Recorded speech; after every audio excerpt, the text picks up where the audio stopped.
Let's watch OCBS!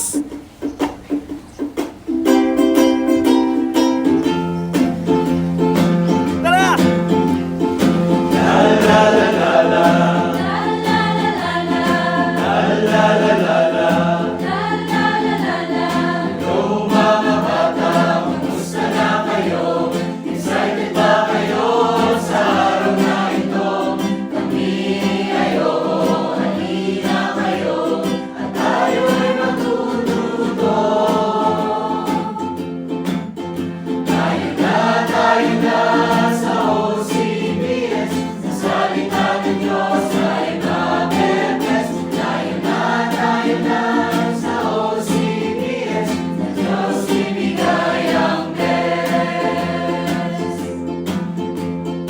Awit manalangin, Awit manalangin, ang verse ay sauluhin, ang verse ay sauluhin, ang pagsintap sa iyong gawin.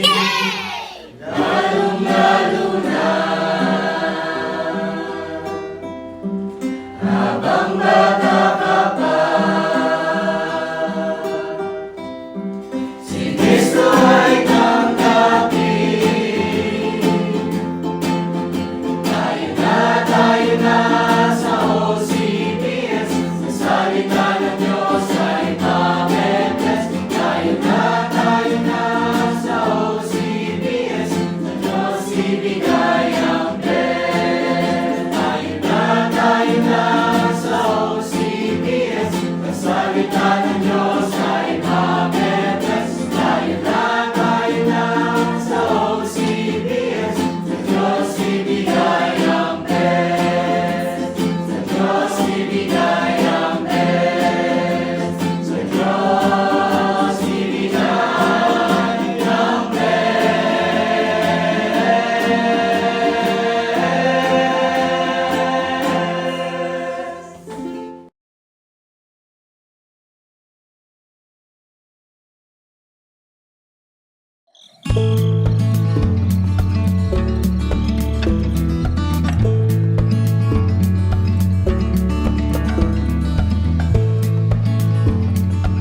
Okay, let's sing the song, Give Me Oil in My Lamp. Ready? Sing. Give me oil in my lamp, keep me burning. Give me oil in my lamp, I pray. Hallelujah. Give me oil in my lamp, keep me burning, burning, burning. Keep me burning to the break of day. Sing a stanza, sing a stanza, sing a stanza to the King of Kings. Sing a stanza, sing a stanza, sing a stanza to the King of Kings. One more time. Give me oil in my lamp, keep me burning. Give me oil in my lamp, I pray. Hallelujah. Give me oil in my lamp, keep me burning, burning, burning. Keep me burning to the break of day. Sing a Santa, sing a Santa, sing a Santa to the King of Kings. Sing a Santa, sing a Santa, sing a Santa to the King of Kings.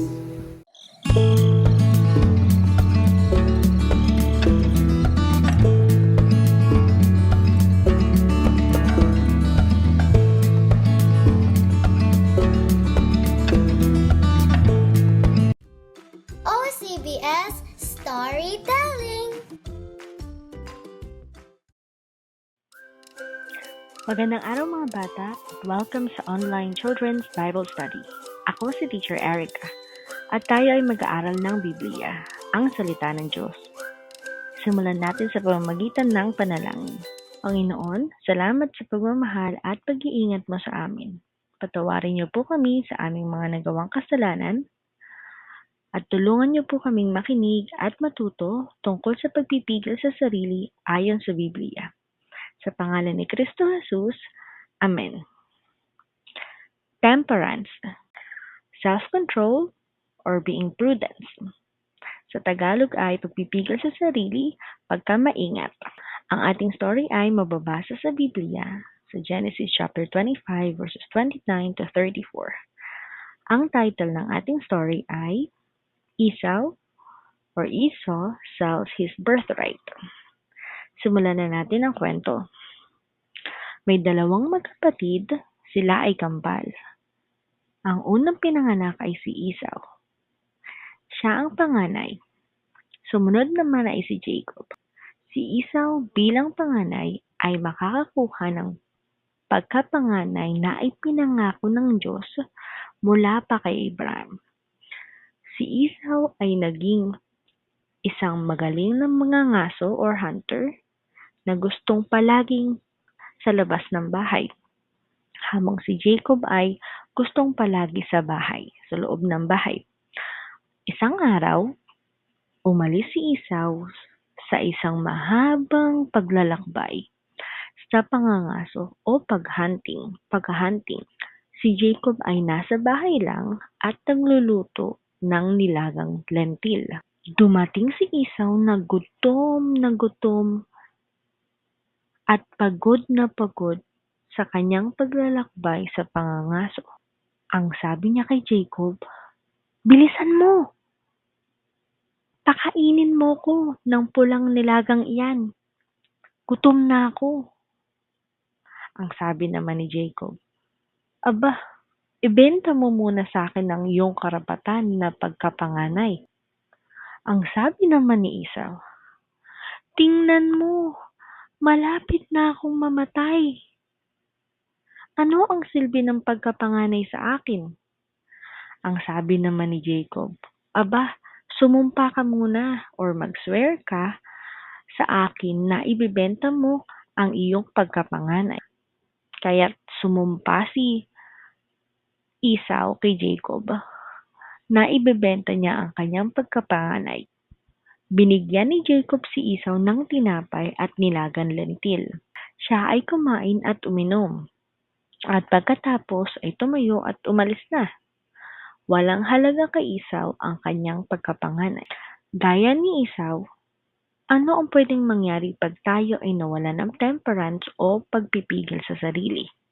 Baka makagawa tayo ng isang bagay na hindi na natin pwedeng bawiin pa. Pwede din na hindi tayo pagpalain ng Diyos pag ganito ang ating ugali or attitude. At hindi nakikita si Kristo sa buhay natin at tayo ay pwede pang mapahamak. Si Esau ay isang halimbawa ng hindi pagpapakita ng temperance o pagpipigil sa sarili. Ilan sa mga halimbawa ng temperance o pagpipigil sa sarili ay ugaliing manalangin at humingi ng tulong sa Diyos na magkaroon ng temperance o pagpipigil sa sarili. Basahin at unawain ang salita ng Diyos, ang Biblia, na ang lahat ng mga bagay ay nasa kontrol ng Diyos. Magtiwala na sa tulong ng Diyos, gaya ni Kristo Jesus, ay kaya din natin na magkaroon ng temperance o pagpipigil sa sarili. Kapag nagawa natin yan, tayo ay nagpapakita ng pagpipigil sa sarili at ang Diyos ay napupuri. Si Jesucristo ay Diyos na makapangyarihan, hari ng mga hari. Noong siya ay pinahirapan ng mga tao, sinaktan, pinako sa krus at namatay, bilang makapangyarihan at hari ng mga hari, ay kayang-kaya niya na magpadala ng napakadaming anghel upang siya ay tulungan at gantihan lahat ng mga tao. Ngunit hindi niya ito ginawa. Si Jesucristo ay dapat gayahin sa pagpipigil sa sarili dahil siya ay may pagkaunawa o pagkaalam na ang Diyos Ama or God the Father ay makapangyarihan na nagmamay-ari ng mundo na may kontrol sa lahat ng mga bagay. Lahat tayo ay makasalanan at ang kabayaran ng kasalanan ay kamatayan sa hell or impyerno ayon sa Biblia. Kung lahat tayo ay makasalanan, sino ang pwedeng magligtas sa atin? Sabi sa Juan 14 verse 6, si Jesus lang ang daan patungong langit, wala nang iba pa, hindi dahil sa mabubuting gawa o dahil sa sino mang tao. Ano ang dapat kong gawin para maligtas? Sabi sa Biblia, kung sino man ang magsisi ng kasalanan at maniwala ng buong puso na si Hesukristo ay namatay at nabuhay na muli para sa atin, ikaw ay maliligtas. Ang ating memory verse ay Titus chapter 2 verse 12b. At mamuhay tayo sa daigdig na ito nang may pagpipigil sa sarili, matuwid at karapat. Memorize natin ang verse at isa ang iyong video kay Sir Cedric. Now let's go to Q&A. Question number 1, ano ang character trait ang ating pinag-aaralan? Letter A, peace. Letter B, temperance. Letter C, hope. Question number 2, sino ang panganay? Letter A, Esau. Letter B, Jacob. Letter C, John. Question number 3, ano ang memory? Letter A, Titus chapter 21 verse 2a. Letter B, Titus chapter 12 verse 2b. Or letter C, Titus chapter 2 verse 12. And question number 4, ano ang pagpipigil sa sarili ay letter A, magdasal, magbasa ng Biblia at magtiwala sa Diyos na siya ang may kontrol ng lahat ng bagay. Letter B, humingi ng tulong sa ibang tao na magkaroon ng pagpipigil sa sarili. Letter C, magsikap na magpigil sa sarili. Question number 5, sino ang dapat nating gayahin sa pagpapakita ng pagpipigil sa sarili? Letter A, Esau. Letter B, Hesukristo. Letter C, Isaac. Please send your answers to Teacher Isa. Thank you for listening. Salamat sa pagsama sa akin sa pag-aaral ng Biblia. Bye-bye!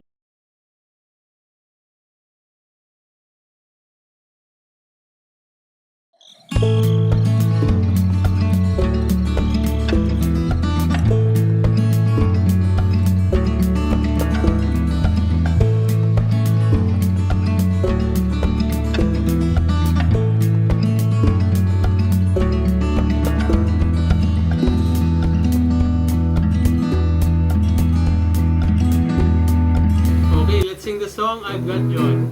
I've got joy. Ready? Sing.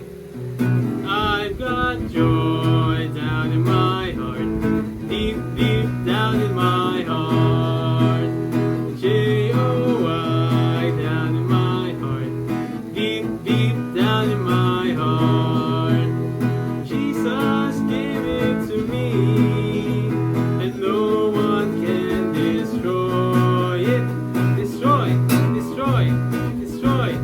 Oops, I've got joy down in my heart. Deep, deep down in my heart. One more time.